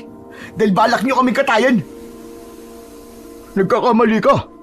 Wala kaming balak na ganun. Anong wala? Rinig na rinig ko. Nung mag-usap kayong dalawa, na gusto niyo kaming kainin dahil sariwa pa ang dugong taglay namin. Mali ka ng pagkakaintindi. Hindi kayo ang tinutukoy namin. Huwag niyo na kami lokohin. Hindi ako bingi. At kahit hindi ako nakapag-aral, ay hindi ako tanga para maniwala sa mga sinasabi niyo. Nakikiusap ako. Maniwala kayo sa amin. Kung ganon, paano niyo mapapaliwanag yung mga litrato ng mga naunang tao dito na walang habas ng pinagpapapatay? Hindi kami may gawa nun. Oo, mga aswang kami.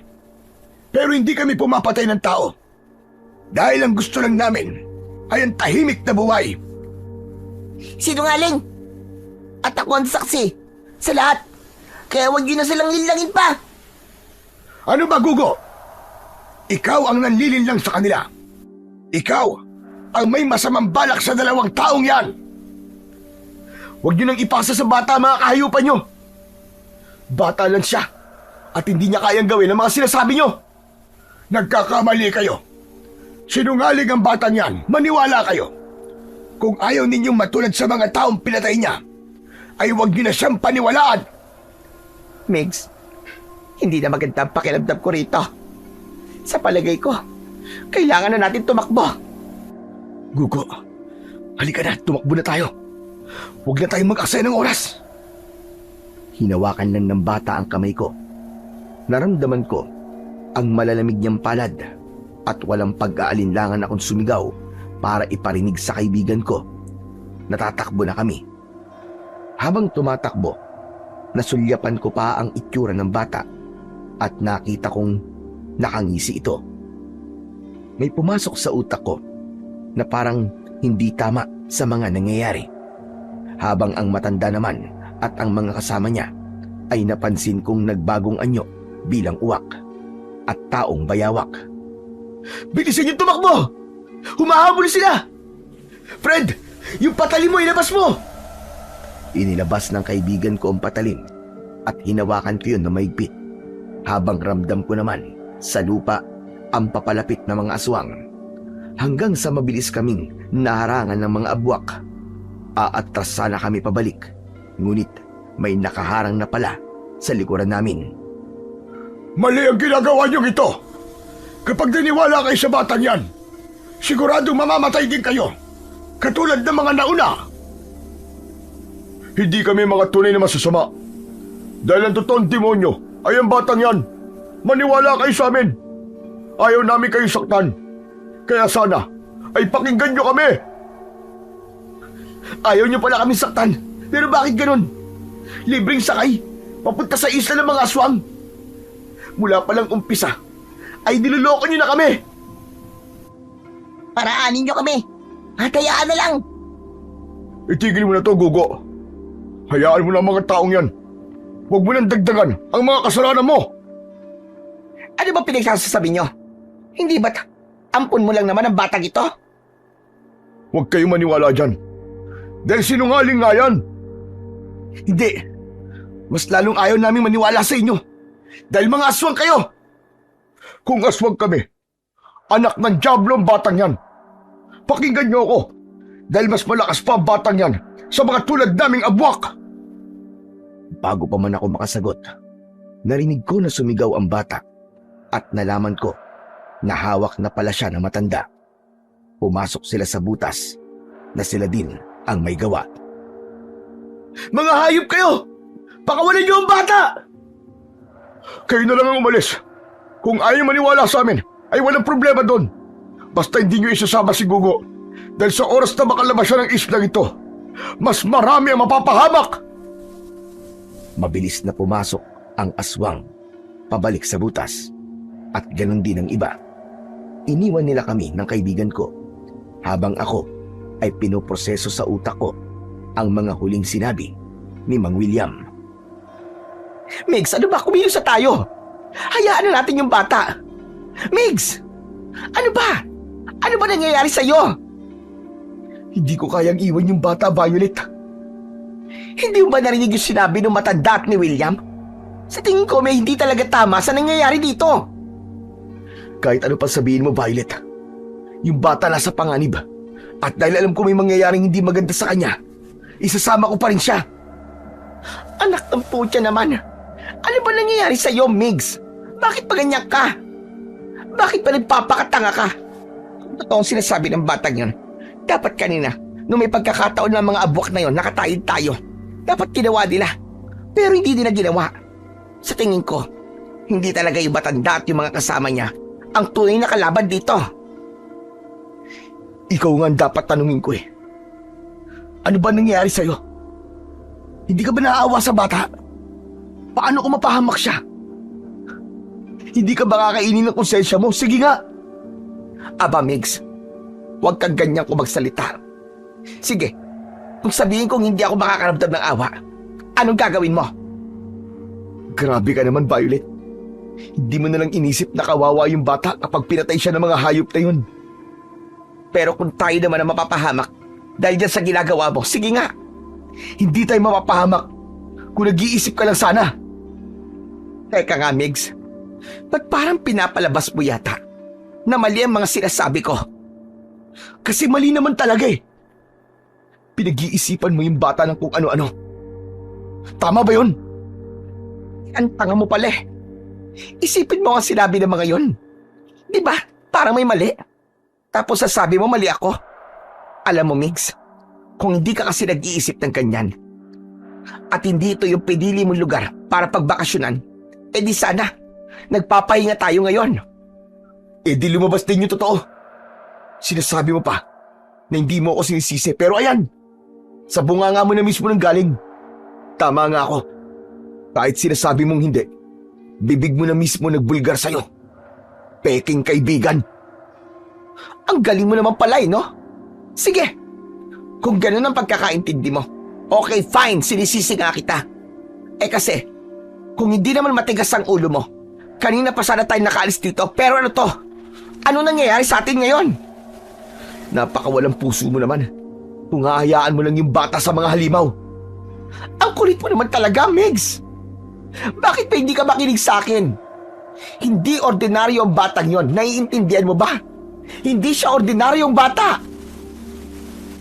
Alam mo, kung gusto mo umalis, umalis ka na. Hindi ko naman kailangan ng tulong mo eh. Sige, alis na! Umalis ka na mag-isa. Basta ako hindi ako aalis dito hanggat hindi ko nakakasama yung bata. Pero itong tatandaan mo, ayoko nang maging kaibigan ng tulad mong bakla. Alis na! Ano pang ginagawa mo? Alis! You know what?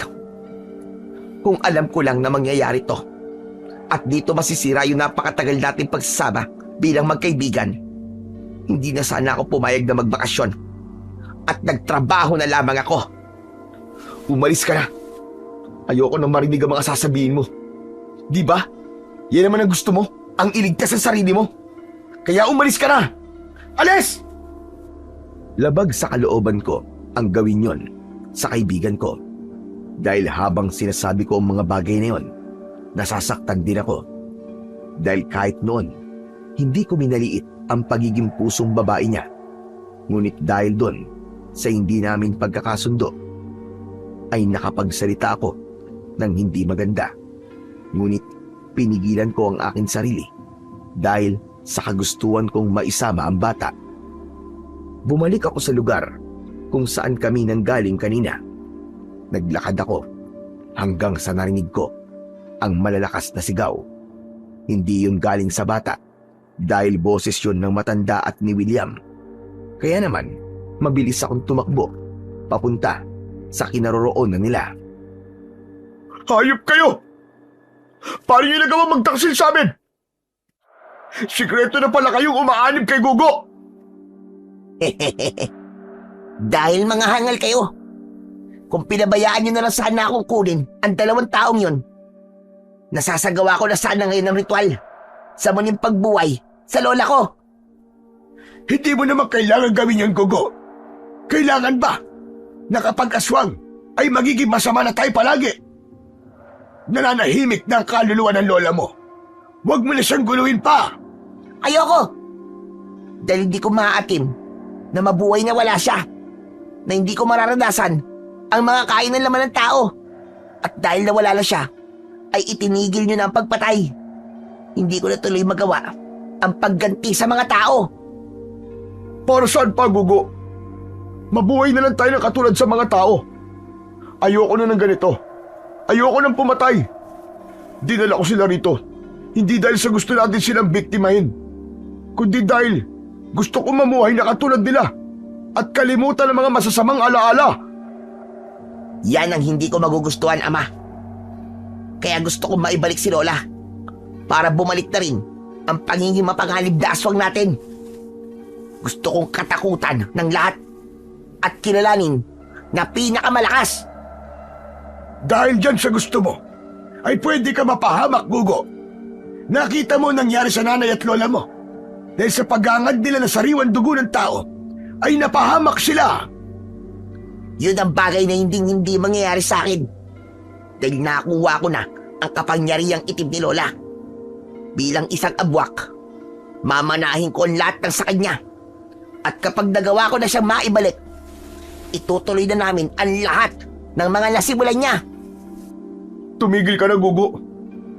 Alisin mo na ang pagkakatali sa amin. Tatay mo pa rin ako. At may karapatan akong pigilan ka sa mga gusto mong gawin. Sa mga tulad namin ni Lola, ay walang pamilya-pamilya. Walang tatay-tatay. Kahit sino pa kayo. Nababaliw ka na, Gugo. Nababaliw ka na! Dahil sa mga narinig ko, doon ko napagtanto ang lahat ng mga mali ko. Tama nga ang kaibigan ko, at sa mga oras na yon ay nagsisi ako dahil sa pagkakamali ko ay napagsalitaan ko pa siya ng masama. Tatakbo sana ako para makaalis, ngunit may isa sa mga kasamahan niya ang nakakita sa akin. At dahil sa natulala ako, ay madali lamang nila akong nadakip. Anong ginawa mo? Ba't di kayo nakinig sa amin? Dinala mo lang sa kapahamakan ng sarili mo! Wala na kayong magagawa ngayon. Dahil siya na mismo ang lumapit. At ikaw, nasa na ang kaibigan mo? Hayop ka, Gugo. Nang dahil sa'yo napagsalitaan ko ng di maganda ang kaibigan ko. Ikaw palang tunay na masama. Ang sabi ko, nasa na ang kaibigan mo? Wala na siya. Umalis na siya. Hindi mo pagtatagumpayan ang mga binabalak mo. Mga kasama, kumalat kayo at hanapin niyo ang kasama niya. Wag! Wag pakiusap, Gugo. Ako na lang. Wag na ang kaibigan ko. Nandito na ako kaya ako na lang. Wag na yung kaibigan ko, pakiusap. Itali niyo na yan sa mahabang lamesa. Huwag niyong hayaan makawala. Ngayon, nararamdaman ko na ang tagumpay. Nagbubunga na rin ang 2 taong kong pagpaplano. Pakiusap, wag ang kaibigan ko. Wag ang kaibigan ko, ako na lang. Naghalo na ang luha ko at ang laway dahil sa napakaraming luwang bumubuhos sa aking mga mata. Nang marinig ko na pati ang kaibigan ko ay hahanapin at papatayin. Kung nakinig ka lang sana iyo at naniwala sa mga sinasabi namin kanina, hindi ka ahantong sa ganito. Bakit ba kasi kayong mga tao ay napakahirap paintindihin? Patawad po. Patawad po talaga. Hindi ko sinasadya, hindi ko naman alam eh. Wala nang magagawa ang paghingi mo ng tawad, Iyo. Dahil buo na ang desisyon ng apo ko. Papatay siya para makabuhay ng patay. Tunay na ibinigay niya na sa demonyo ang kaluluwa niya. Wala na kayong magagawa. Hindi namin gusto ang ginagawa niya. Dahil akala namin, hindi na siya pumapatay ng tao. Kaya't nag-umpisa na kaming muli sa pag-iimbita ng mga tao dito sa isla. Hindi ito mga tunay naming anyo. Dahil mas matanda na kami kaysa sa inyong inaakala. May mga kapangyarihang itim lamang kami. Kaya matagal ang pagtanda ng aming mga itsura. Si Gugo ay hindi na bata kung ikukumpara sa pangkaraniwang tao. Patawarin niyo ako. Dahil ako nagdala sa inyo sa lugar na ito. Hindi ko naman akalain na ganito pala sasapitin ninyo sa kamay ng anak ko. Kasalanan ko. Kasalanan ko at wala kayong kinalaman doon. Naiintindihan ko na po ngayon ang mga gusto niyong mangyari. Kaya patawad. Dahil di ko kayo pinakinggan at pinaniwalaan. Natahimik kaming lahat ng mga sandaling yon, habang ako ay labis nang nag-aalala para sa kaibigan ko. Pinagdasal ko na nakaalis na siya para hindi na siya madamay pa. Habang ako ng mga oras na yon ay wala pa ring tigil sa pag-iyak hanggang sa nakatulog na ako. Hindi ko na alam kung ano ang mga sumunod na nangyari dahil nagising na lamang ako sa sikat ng araw na tumatama sa mukha ko. Teka. Buhay ako. Buhay pa ako. Oo, buhay ka pa, Iyo. Dahil mamayang gabi pa nila isasagawa ang pagre-ritual. Dahil hanggang ngayon, hindi pa rin nila nakikita ang kaibigan mo. Diyos ko. Salamat. Mabuti naman kung ganun. Isa sa amin ang papatayin niya kung hindi niya makikita ang kaibigan mo. Ayos lang yon. Kung may papatayin siya sa amin dalawa, sisiguraduhin kong ako na lang. Matanda na rin ako. Dahil kung bubuhayin niya muli ang asawa ko, mas gugustuhin ko pang mawala. Dahil hindi ko kayang makita ang kanilang magiging kasamaan pag nagkataon. Ang sama ni Gugo.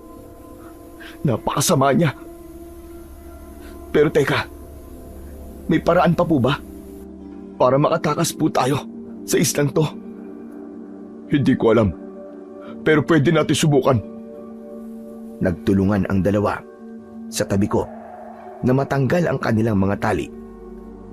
Ilang beses nila yung sinubukan hanggang sa naalis na nila yon, hanggang sa ako na lang ang inaalisan nila ng tali. At naalala ko ang patalim kanina na galing sa kaibigan ko na nawala sa isip ko. Nailigay ko yon sa bag ko at sinabi ko sa kanila na kunin nila ang bagay na yon. Ah! Hindi naman mahahawakan ang patalim na to, binata. Sagrado to. At sa tingin ko ay may basbas. Saan galing ang patalim na ito, binata? Sa kaibigan ko po yan. Galing po yan sa kamag-anak niyang albularyo. Buti naman at dala niyo ito. Ang sabi po ng kaibigan ko sa akin ay dala po niya talaga yan kahit saan. At lagi po siyang handa sa tuwing lalayo siya sa probinsya namin. Napakatalino ng kaibigan mo, binata. Dahil naisip niya pang gawin ang bagay na ito. Tama na huyang kabantog. Kailangan na po natin maalis ang pagkakatali ng binatang to bago pa po tayo abutan ni Gugo at ang mga taksil natin kasamaan. Hindi ako kumibo sa mga sinabi nila tungkol sa kaibigan ko dahil naaalala ko kung paano ko siya minaliit at sinabihang walang utak nang dahil lang sa bakla ito.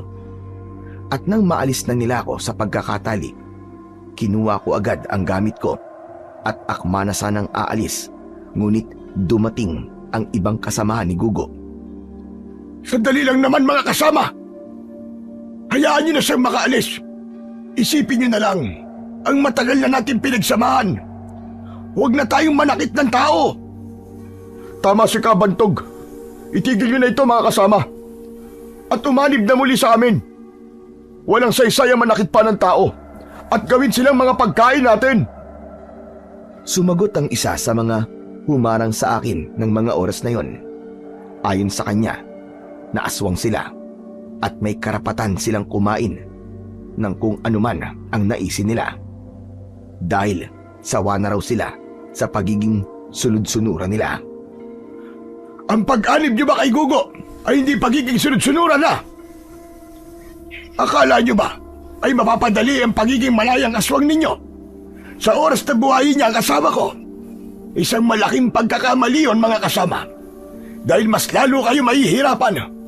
Dahil malupit si Luciana. Makinig kayo sa kanya mga kasama. Matagal na panahon na ako naging parte ng kanilang pamilya. At alam ko ang mga gusto niyang iparating sa inyo. Pakiusap po. Hayaan niyo po ako mabuhay. Dahil may pamilya pa po ako naghihintay at umaasa sa akin. Pag-isipan niyo mabuti mga kasama. Kung sa akin kayo aanib, ay mas magiging maayos ang lagay ninyo. Nagtinginan ang mga nilalang na nasa harapan namin at nagtanguan. At maya-maya pa ay binigyan nila ako ng daan.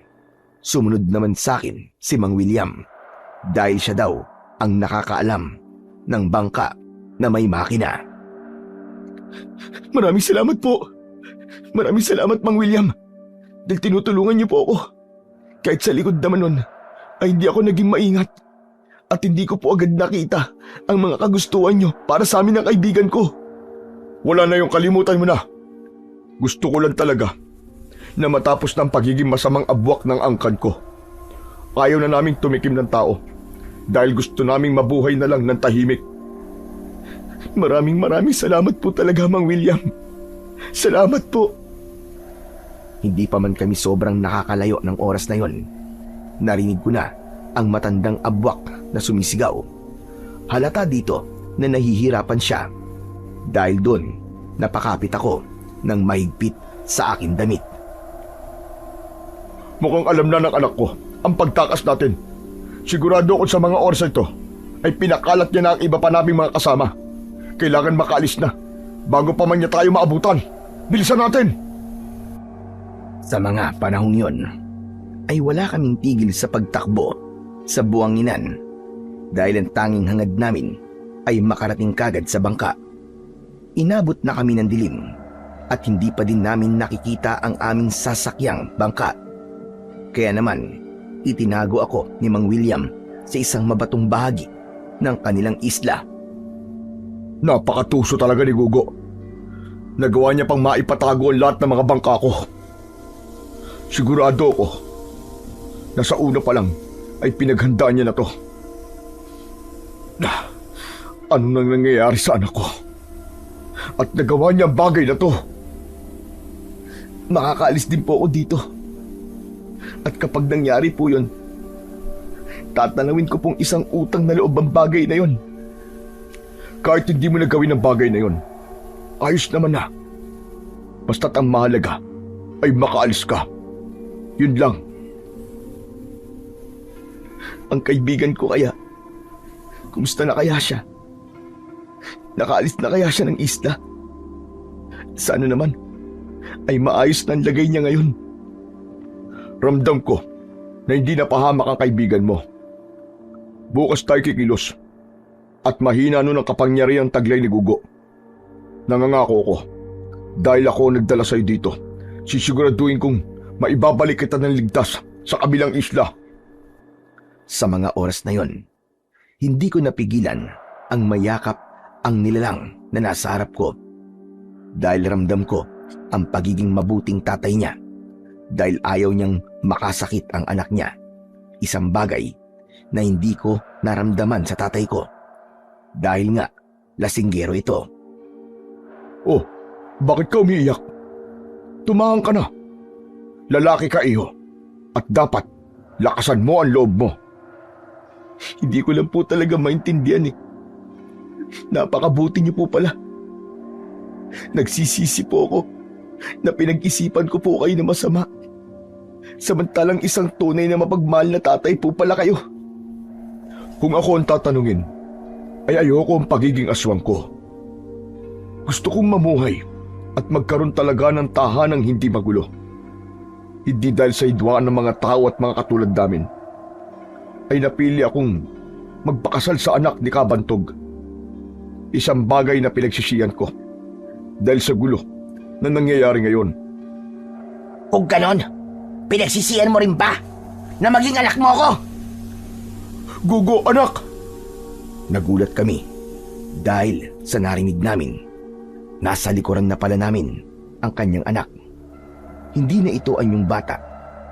Pamukha na ito ng isang bayawak. Napakaraming kaliskis sa katawan, kulay pulang mga mata at matatalim na kuko. Sumagot ka, Ama.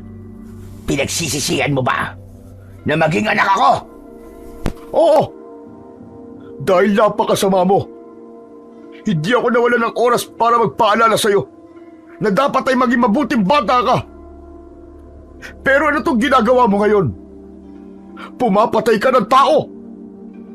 Nagagawa mo lang sabihin yan dahil hindi mo minahal Sina. Dahil ang totoo, may iniibig ka noong tao. Hindi ba tama ako, Ama? Oo, tama ka. Ngunit dahil sa kasamaan ng nanay mo, ay hindi ko nagawang magmahal ng isang taong mabuti ang kalooban. Dahil pinatay niya ang taong iniibig ko. Nang dahil doon, sumiklaban laban sa mga tao at mga tulad natin. Hindi ko alam ang bagay na pinag-uusapan nila ng mga oras na yon. Nakikinig lang ako at sikretong kinukuha ang patalim ko. Hanggang sa nanahimik silang dalawa. Nakaramdam ako ng bigat hanggang sa nagbago ang anyo ni Mang William. Naging katulad din ito ng bata. Nagsagupaan ang dalawa habang ako naman ay takot na binabalak ng tumakas ng mga sandaling yon. Maya-maya pa, nakita kong palapit na sa pwesto ko ang dalawang aswang abwak na naglalaban. At nang tignan ako ni Gugo, ramdam ko na hindi maganda ang pamamaraan niya ng tingin. Hanggang sa patakbo itong nagpunta sa pwesto ko para saksakin ako gamit ang kanyang matatalas na kuko. Ngunit hinarangan naman ito ng isa pang aswang na si Mang William. Mang William! Mang William, narinig mo ako! Hayop ka, Gogo! Napakahayop ka! Ba't mo ito ginawa sa tatay mo? Sarili mong tatay! Magagawa mong patayin! Wala kang puso! Masahol ka pa sa demonyo! Kasalanan niya yan dahil tanga siya. Mas pinili niyang iligtas ang taong katulad mo. Dahil hindi ko rin naman magagawang buhayin ng lola ko. Papatay na lang kita. At hindi mo na masisilayan kailanpaman ang pamilya mo. Igagalaw niya sanang muli ang kamay niya nang may isang bagay ang ibinato sa kanyang kamay. Nakita ko ang bagay na yon at pamilyar yon sa akin. Alam kong sa kaibigan ko ang takong na yon. Sige! Subukan mo saktan ang kaibigan ko. At kahit wala kang buhok na aswang ka, ay sasabunutan pa rin kita. Walang yakang bakla ka. Nagpakita ka rin sa wakas. Kayo na rin ang kusang lumapit sa kamatayan nyo. No. Hahanap pa ako ng apam, ano? Kaya hindi ako dito mamamatay. Ikaw ang papatayin namin. Napaka-piligero mong bakla ka. Wala lamang magkakagusto sa'yo. Dahil napakapangit mo. Baklang bakulaw. Ang sabi? Nagsasalita ang ganyan? Sino bang mas pangit sa atin dalawa? Ikaw nga tong mukhang bakulaw na bayawak na hilaw. Iniinsulto mo ba ako? Nauna ka! Kaya gumanti lang ako! Che! Tsura nito! At dahil sa inis, inutusan niya ang mga kasama niyang mga abwak at inatake ang kaibigan ko. Ngunit dahil hindi siya basta-basta ay lumaban siya. Hinubad niya ang isa niyang takong at yun ang ginamit na panghampas sa mga aswang. Tumayo na din ako para tumulong habang hawak ang pilak na kutsilyo. Sabay naming kinalaban ang mga abwak. Ginamit din namin na pangsaksak ang mga tinidor na dala ng kaibigan ko. Hindi nagtagal, nasugatan niya ako gamit ang kanyang matatalas na kuko at namilipit naman ako sa labis na sakit. Pupuruhan niya sana ako, ngunit hinampas ng kaibigan ko ang takong nahawak niya sa likuran ng aswang. Napapitlag ito sa sakit. Napalayo ng konti sa amin. Ayos ka lang ba, friend? Oh, ayos lang ako. Maraming salamat, friend ha. Binalikan mo ako. Hindi naman kita kayang iwan dito, no? Kaya hinagilap talaga kita sa buong isla. Alam kong dala lang ng galit ang mga sinabi mo kanina. Kaya okay lang yon, kalimutan na natin. Hindi naman masama ang loob ko eh. Pero mamaya na tayo mag-moment. Nauubos na sa pawis yung makeup ko. Kaya let's go! Tapusin na natin ang aswang na yan! Habang hawak ko ang dibdib ko, ay kinuha niya ang patalim na dala ko. Siya ang nakipaglaban sa aswang na si Gugo. Nakita kong nahirapan din siya. Pero dahil mautak ang kaibigan ko, ay sinakyan niya ito sa likod at ginamit ang pilak na kutsilyo para gilitan ito sa leeg. Hinawakan ng aswang ang leeg niyang may lumalabas na itim na likido. Nag-anyong bata ito ulit. Tumingin pa ito sa kinaroroonan ko bago siya tuluyang tumumba. Sa wakas tapos na. Wala na siya. Patay na ang batang abwak. Makakauwi na tayo. Makakauwi na tayo. Tama ka, friend. Ligtas tayo. Makakauwi tayo ng buhay. Pwede bang ilibing muna natin ang katawan ni Mang William, friend? At hanapin si Kabantog. Friend, okay ako sa paglibing kay Mang William. Pero kay Kabantog, hindi na natin siya maililibing. Dahil nakita ko siya kanina. Sunog na ang katawan niya. Niyakap ko ang kaibigan ko, Sir Blair. Dahil kahit nasabihan ko ito ng masasamang salita, ay hindi pa rin niya ako iniwan. Matapos naman naming ilibing ang katawan ni Mang William, dumiretso na kami sa bangkang sinabi niyang nakatago sa may dulo ng isla. Umalis kami sa lugar na yon at hindi na namin pinag-usapan pa ang mga nangyaring kababalagan sa amin doon. At sa kasalukuyan ay ikinasal na kami ng asawa kong si Amara at may 3 na po kaming mga anak, habang si Violet naman ay malapit lang sa amin kasama ang boyfriend niyang British. Masasabi ko po, Sir Blair, na kailanman ay huwag tayong magbibitaw ng salita, lalo na kapag tayo ay galit. Dahil minsan, hindi natin alam na nakakasakit na pala tayo, at sana ay maiparating ko sa iba na mahalin natin ang mga may pusong babae at pusong lalaki na mga kaibigan natin. Dahil ang magkaroon tayo ng mga kaibigan na katulad nila ay maituturing na blessing. Hanggang dito na lamang po, Sir Blair. Maraming salamat po sa pagpili sa aking kwento. God bless po sa inyong lahat.